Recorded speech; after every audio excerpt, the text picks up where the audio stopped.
तो वक्त की रोटी मिल जाए इसी को विकास समझा जा रहा है। कैसे कहूँ मन की पीड़ा, शिक्षा तबाह की जा रही है। नमस्कार, I am Lalit Yadav. Today I will discuss about Indian politics. जो भारतीय पॉलिटिक्स अभी चल रही है उसके संदर्भ में कुछ महत्वपूर्ण बातों के ऊपर मैं चर्चा करूँगा। आज वर्तमान में जहाँ शिक्षा, रोजगार, स्वास्थ्य की बात होनी चाहिए, वहाँ पर ये मुद्दे भारतीय राजनीति से छूट गए हैं।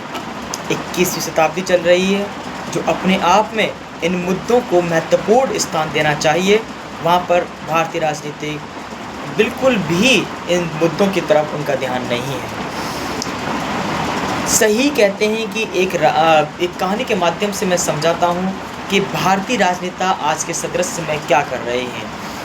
बहुत समय पहले जंगल में इलेक्शन हुआ, और जंगल में जब इलेक्शन हुआ तो वहाँ पर बंदर, शेर, तमाम लोग अपनी पावर्स के लिए खड़े हुए कि हम पावरफुल हैं या हम पावरफुल हैं। मंकी तमाम लोगों ने वादे किए कि हम ये करेंगे, ये करेंगे, ये करेंगे। लायंस ने अलग वादे किए, जो वहाँ का हाइना था उसने अलग वादे किए, और जो वहाँ के अलग एनिमल्स थे उन्होंने अलग अलग वादे किए। मंकी ने भी कुछ वादे किए, मंकी जीत गया। और 5 साल तक जब लोग उसके पास कोई भी अपने इश्यूज लेके जाते थे तो वह मंकी क्या करता था, इस पेड़ से उस पेड़ की टहनी पर पहुंच जाता था और उस पेड़ से उस पेड़ की टहनी पर आ जाता था। तो वह गुलाटी मारता था, यानी कि जब भी कोई इश्यूज जाता था तो वह गुलाटी मारता था। तब 5 साल कंप्लीट हो गए, तब जनता के बीच में आया तो लोगों ने कहा कि आपने हमारे कोई इश्यूज रिजॉल्व तो किए नहीं हैं, तो हम आपको क्यों चुने, आपने अपने वादे तो किए नहीं। तो उसने कहा कि मैंने एक महत्वपूर्ण सबसे ज़्यादा वादा किया था, वह ये था कि मैं ईमानदारी से आपके बीच रहूँगा और निष्ठापूर्वक अपना कार्य करूँगा। जो मुझे आता था मैंने निष्ठापूर्वक कार्य किया। मुझे गुलाटी मारना बहुत अच्छे से आती थी और मैंने गुलाटी मारी। जब भी आप कोई इश्यूज लेके गए मैंने गुलाटी निष्ठापूर्वक मारी। जी हाँ, मैं भारतीय राजनीति की बात कर रहा हूँ। आज भारतीय राजनीति में कुछ इसी प्रकार से चल रहा है।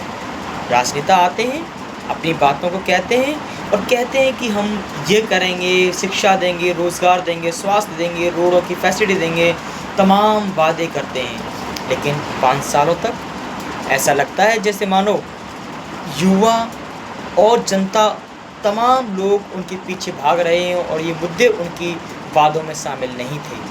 आज देश के युवा, पढ़े लिखे युवा बेरोजगारी से परेशान हैं। देश के SC ST वर्ग समस्याओं से परेशान हैं। देश का गरीब तबका परेशान है। मुल्क के हर एक तबका, हर एक सेक्शन जिन मुद्दों से प्रभावित होता है वे मुद्दे हैं स्वास्थ्य, शिक्षा, रोज़गार। ऐसा कोई भी सेक्शन नहीं है जो अच्छा स्वास्थ्य नहीं चाहता है, ऐसा कोई भी सेक्शन नहीं है जो रोज़गार नहीं चाहता है, ऐसा कोई भी सेक्शन नहीं होगा जो शिक्षा, स्वास्थ्य और रोज़गार नहीं चाहेगा। तो हमें फोकस करना चाहिए, राजनेताओं को फोकस करना चाहिए कि वे आज के सादृश्य में भारतीय राजनीति को स्वास्थ्य, शिक्षा, रोज़गार की तरफ 21वीं शताब्दी चल रही है, 21वीं शताब्दी में ध्यान रखते हुए इन मुद्दों की तरफ ले जाना चाहिए। मैं अंततोगत्वा यही कहना चाहता हूँ कि भारतीय युवा त्राहिमाम कर रहे हैं, आपको इनकी तरफ भी सोचना चाहिए। धन्यवाद।